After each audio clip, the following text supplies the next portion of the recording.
അസ്സലാമു അലൈക്കും റഹ്മത്തുള്ളാ. ഞാൻ ചെറിയൊരു സ്റ്റോറി പറയാൻ വേണ്ടി വന്നാട്ടോ.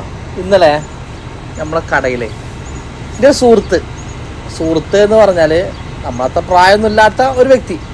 കാരണം പ്രവാസ ലോകത്ത് നമുക്ക് കിട്ടുന്ന ഏറ്റവും വലിയ നേട്ടം എന്താ അറിയോ?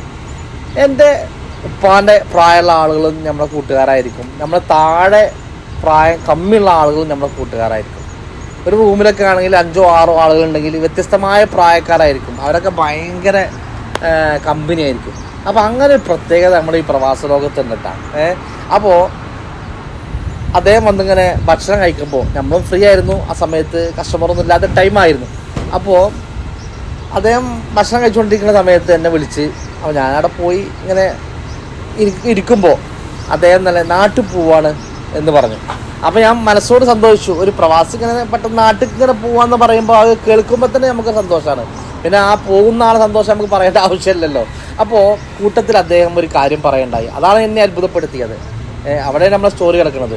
മൂപ്പര് പറയാണ്, ഞാൻ നാട്ടിലേക്ക് പോയി കഴിഞ്ഞാൽ ഞാൻ ചെന്ന ഉടനെ തന്നെ ബസ്സിൽ പോകുമെന്ന് പറഞ്ഞു. ബസ്സിൽ പോകുമെന്ന് പറഞ്ഞപ്പോൾ മൂപ്പരിങ്ങനെ വിശദീകരിച്ചു. അപ്പോൾ മൂപ്പര് ഡ്രൈവറും കൂടിയാണ്. അപ്പം അങ്ങനെ നാട്ടിൽ നിന്ന് ഇങ്ങനെ 2 ദിവസം കഴിഞ്ഞിട്ടൊക്കെയാണ് വരിക. പിന്നെ വന്നു കഴിഞ്ഞാൽ പിറ്റേ ദിവസം രാവിലെ വന്നു കഴിഞ്ഞാൽ കുളിച്ച് ഫ്രഷായി ഭക്ഷണം കഴിച്ച് കിടന്നുറങ്ങി വൈകിട്ടാകുമ്പോൾ വേറെ ട്രിപ്പ് ഉണ്ടാവും, അപ്പോൾ കൂടെ പോകുമെന്ന് പറഞ്ഞു. അപ്പോൾ ഞാൻ അങ്ങനെ ആലോചിച്ചു, ഇദ്ദേഹം നാട്ടിലേക്ക് പോകുന്നത് 1 വർഷം 1.5 വർഷം കഴിഞ്ഞിട്ട്. നാട്ടിൽ ചെന്ന് കഴിഞ്ഞാലും അദ്ദേഹം ഇങ്ങനെ പുറത്താണ് എങ്കിൽ അദ്ദേഹത്തിനിക്ക് ഭാര്യയുണ്ട്. നമ്മൾ ശരിക്കും ഒരു പ്രവാസി മനസ്സിലാക്കേണ്ട ഒരു കാര്യം കേട്ടോ. നമ്മുടെ ഭാര്യമാർ അവർ നമ്മൾ വരിക എന്ന് പറയുമ്പോൾ അവരുടെ മനസ്സിൻ്റെ ഉള്ളിൽ പർവ്വതത്തിനോട് സമാനമായ ഒരുപാട് സ്വപ്നങ്ങൾ അവർക്കുണ്ടാവും. എൻ്റെ ഹസ്ബൻഡ് വന്നു കഴിഞ്ഞാൽ എനിക്ക് ഇന്ന സ്ഥലത്ത് പോകണം എന്നൊക്കെ വളരെ വലിയൊരു പ്രതീക്ഷയിലായിരിക്കും അവരുണ്ടാവുക. അതേപോലെ തന്നെ അവരെ നമ്മളെ കൂടെ ഉണ്ടാവും എന്നുള്ളൊക്കെ ഒരു പ്രതീക്ഷ അവർക്കുണ്ടാവും.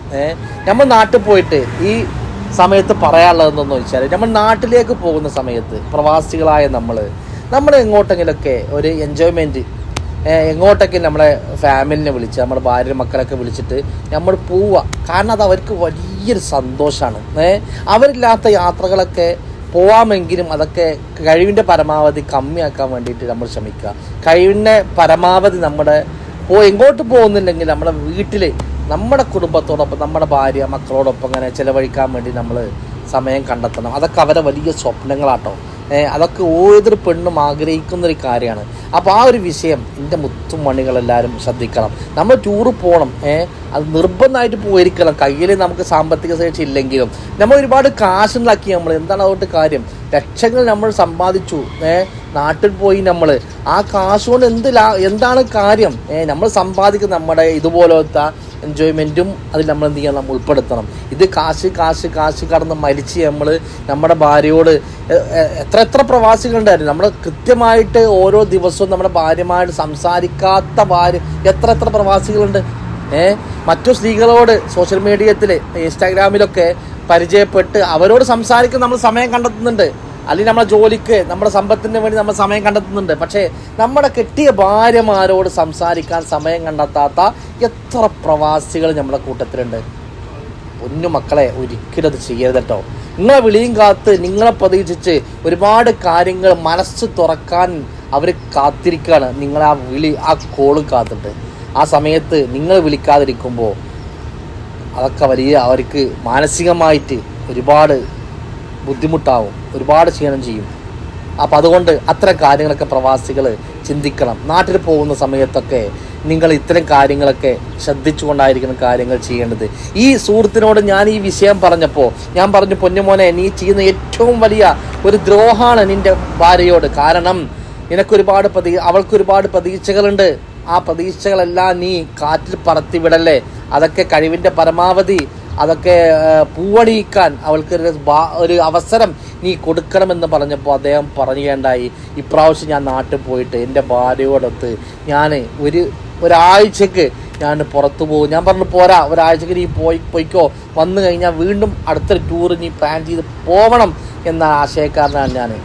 നമ്മുടെ മതം തന്നെ പറയുന്നില്ലേ, നമ്മൾ ഭൂമിയിലൂടെ നമ്മൾ ചുറ്റിക്കറങ്ങണമെന്ന് പറയാനുള്ള കാരണം എന്താണ് അതിൻ്റെ കാരണം? നമ്മൾ യാത്ര ചെയ്യുമ്പോഴാണ് നമുക്ക് ഒരുപാട് അനുഭവങ്ങൾ ഉണ്ടാവുള്ളൂ. യാത്ര ചെയ്യുമ്പോൾ ഒരുപാട് കാര്യങ്ങൾ നമുക്ക് ചിന്തിക്കുള്ളൂ. യാത്ര ചെയ്യുമ്പോഴേ ഒരാളുടെ സ്വഭാവങ്ങൾ തന്നെ നമുക്ക് വേണ്ടതുപോലെ മനസ്സിലാക്കാൻ കഴിയുള്ളൂ. അപ്പോൾ അതുകൊണ്ട് പ്രത്യേകിച്ച് എൻ്റെ പ്രവാസികളോട് പറയാനുള്ളത്, നമ്മൾ നാട്ടിൽ പോകുമ്പോൾ ഇത്തരം വിഷയങ്ങളൊക്കെ ശ്രദ്ധിക്കുകയും അതുപോലെ തന്നെ നമ്മുടെ ദിവസത്തിൽ ഒരു അരമണിക്കൂറെങ്കിലും നമ്മുടെ ഭാര്യമാരോട് സംസാരിക്കാനുള്ള സമയം നമ്മൾ കണ്ടെത്തണം. സാമ്പത്തിക ശേഷി ഉണ്ട് എങ്കിൽ എൻ്റെ അഭിപ്രായം എന്ന് വെച്ചാൽ നിങ്ങൾ അവരൊക്കെ കൊണ്ടുവന്നിട്ട് ഇവിടെ നിർത്തി നമ്മുടെ അധ്വാനങ്ങളും അതുപോലെ തന്നെ നമ്മുടെ സമയങ്ങളൊക്കെ അവർക്ക് അനുഭവങ്ങളിലൂടെ കാണിച്ചു കൊടുക്കണം. ഒരുപാട് സഹോദരിമാരുണ്ട്, കൂട്ടത്തിൽ ഇതും കൂടി പറയാണ്, ഒരുപാട് സഹോദരന്മാരുണ്ട്, അവർ ഇവിടുന്ന് എങ്ങനെയാണ് കാശ് ഉണ്ടാക്കുന്നത് എന്ന് അറിയുന്നില്ല. ചോദിക്കുന്ന കാശ് അയച്ചു കൊടുക്കുന്നുണ്ട് നമ്മൾ. അതുകൊണ്ടൊരു കാര്യമില്ല കേട്ടോ, ഒരു കാര്യമില്ല. അവൾക്ക് വേണ്ടത് കാശല്ല, അവൾക്ക് കിട്ടേണ്ട ഒരുപാട് ആനുകൂല്യങ്ങൾ നമ്മളിൽ നിന്നുണ്ട്. അതും കൂടി അവൾക്ക് അവകാശപ്പെട്ടതാണ്, അത് കൊടുക്കണം. അത്രയും കാശൊക്കെ കൊടുക്കുമ്പോൾ നമ്മൾ എന്ത് ചെയ്യും, അവരിൽ നിന്നൊന്നും കിട്ടാതായി വരുമ്പോൾ അവർ ആ കാശ് കൊണ്ട് അത് ദുരുപയോഗം ചെയ്യും. അപ്പോൾ നമുക്ക് തീരാത്തൊരു സങ്കടമായിട്ടത് മാറും. ഇൻഷാ അല്ലാഹ് ഇതോട് ഈ വീഡിയോ അവസാനിപ്പിക്കാൻ അടുത്തൊരു വീഡിയോയിൽ നമുക്ക് ഇനിയും കാണാം. ഓക്കെ, അസ്സലാമു അലൈക്കും.